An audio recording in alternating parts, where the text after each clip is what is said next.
Mr. Romanchuk, thank you so much for agreeing to do this interview. First of all, how is your internet connection?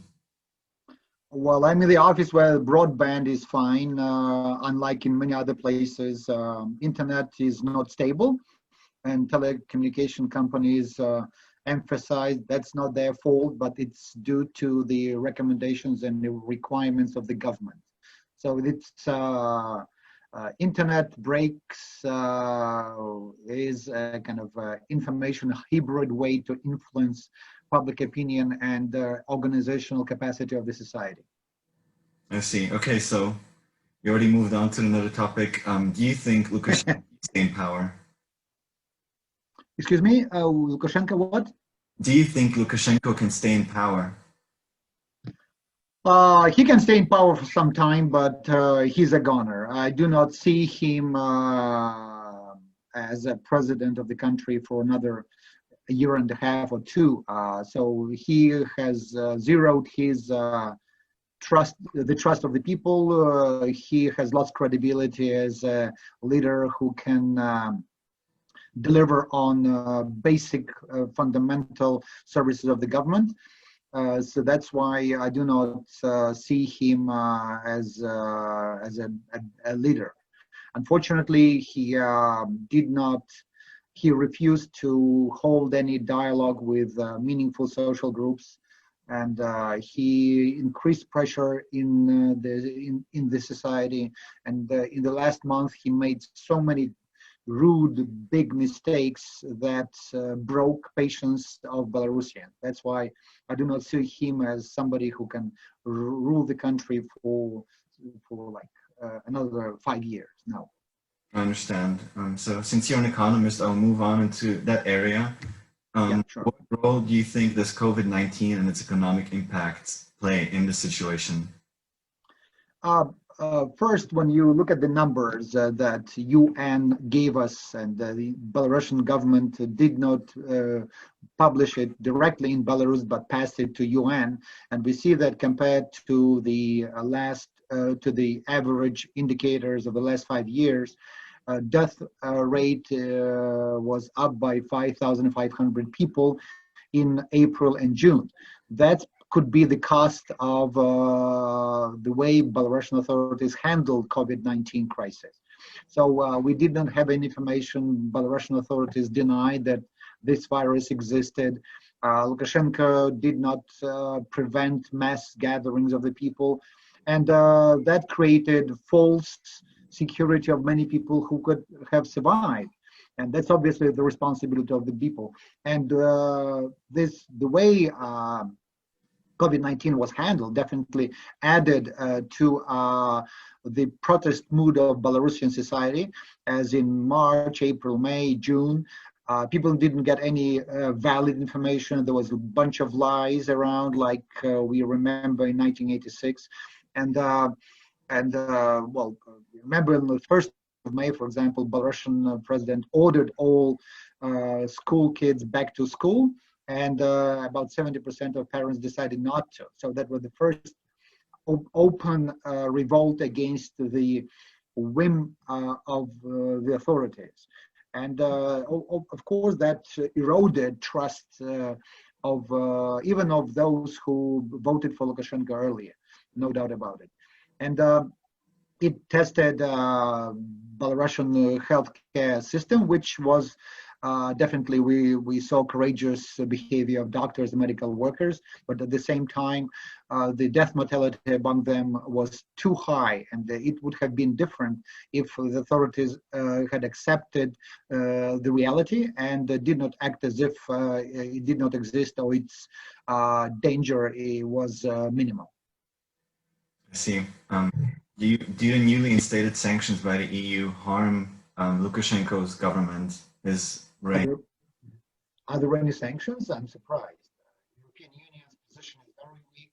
It's more like political and psychological, nothing else. So Lukashenko, when Lithuania threatened to recognize Svetlana Tikhanovskaya, he said, I know how to threaten Lithuania by diverting export trade goods from Lithuanian ports to Russia. And that's a real threat, and that's what works. The European Union, especially Germany, Cyprus, refuse to, and other countries keep preserving this very weak position vis-a-vis Lukashenko, and I don't know why, because that's Belarus doesn't have any oil stuff, oil reserves, gas reserves, so European Union could afford the value-based politics vis-a-vis Belarus, but it has failed to deliver on this.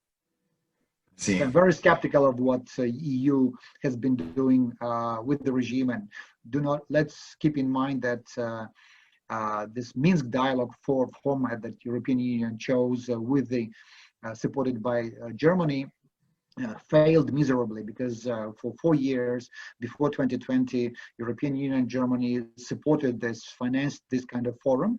And there is now it's broken completely. We have to realize why and not pretend that this is the only way to move forward. What meaningful steps could the EU take to support the opposition? Opposition should be supported inside Belarus. We have too many opposition centers around the world. In Europe, you have Lithuania, Ukraine, Poland, Belgium, United Kingdom, America. Too many Belarusians. This is the way to essentially not to support the civil society and people who fight with the regime inside the country, but there are so many ways to do that here, like train people who could be former reformers, educate them, create think tanks, create infrastructure of influence, create brain power inside the country, create people who are moral authorities, or support these people. We don't have it. Support independent media, that operate inside Belarus. Create a network capacity of self-employed people, entrepreneurs. Support young people in their thirst for knowledge. I can go on and on, but unfortunately, different EU programs, with rare exceptions, don't target such activities. They prefer to focus on Belarusians living abroad. I see. So what impact does this crisis have on the economy and especially international investors and companies? What is the investment climate at the moment? Lukashenko said, like yesterday, that in some cases law can be ignored. So Lukashenko zeroed on, essentially destroyed completely rule of law. He destroyed completely trust to the government.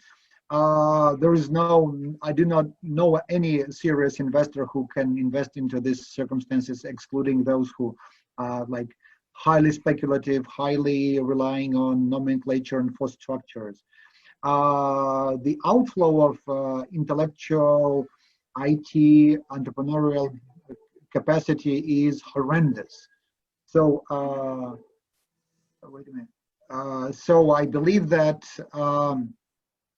the long-term impact would be a loss of at least $5 billion, and the capacity that was created in Belarus in the last 15 years would be destroyed if Belarusian authorities don't change the attitude to the civil society and business community, because it was ignored, and arrests of IT company representatives, pressure on them, ignoring their status is definitely not the way forward. So right now, I'd say that Lukashenko has been ignoring the fundamental factor of growth and development, which is intangible assets. I mean, in reputation, credibility, talent, capacity, and that's now thousands of people are determined to flee the country because they do not see their future here. So it's not like strikes that made a big impact on the economic situation, but rather people, human capital refuses to work under dictatorship. And that's for sure. And those companies from abroad, Austria, they are here, and they also have this brand and credibility and reputation risk working with the regime in a very cozy, monopoly-like environment. See, and so speaking of the long-term impact, what challenges awaits a post-Lukashenko government, and how can they tackle them specifically? We see that Belarusian ruble lost about 25% of the value. Inflation expectations are over 10%. We have a major budget deficit gap. We have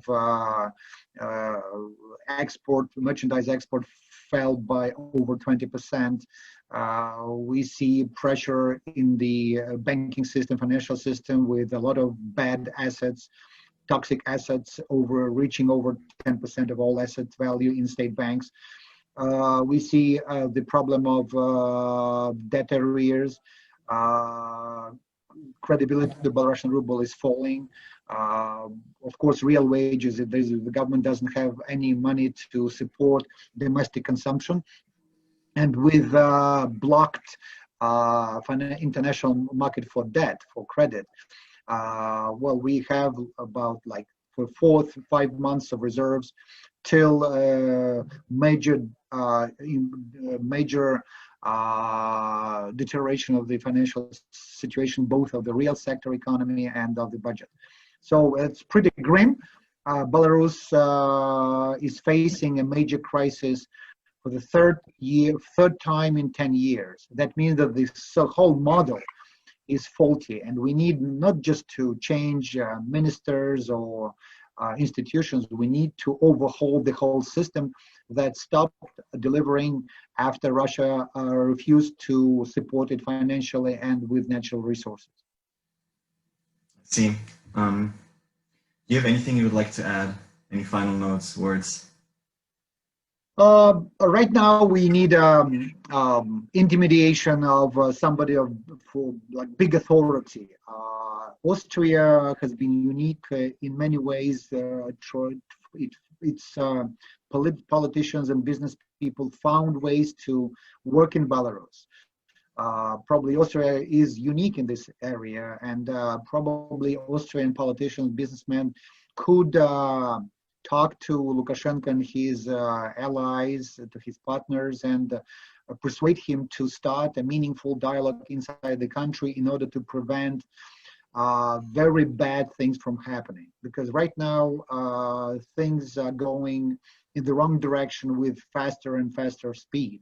So this kind of intellectual, moral persuasion would be a major contribution of Austria into the peace and conflict resolution inside the country.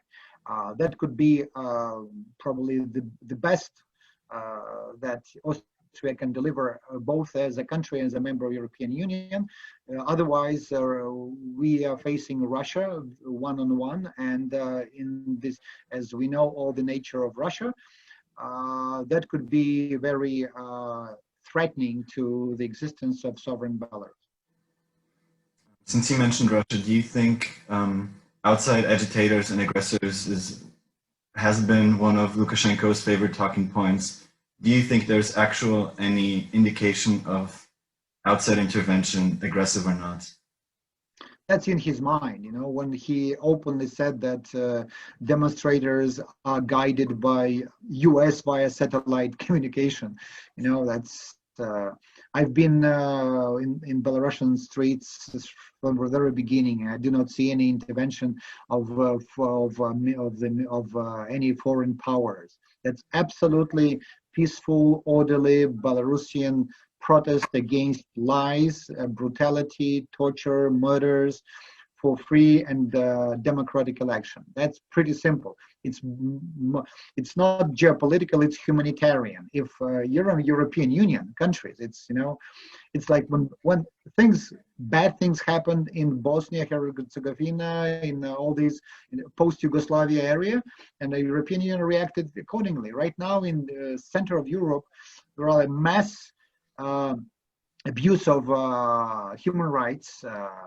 We have numerous cases of torture, murder, and European Union, in order to preserve its moral status and authority, definitely should be more decisive.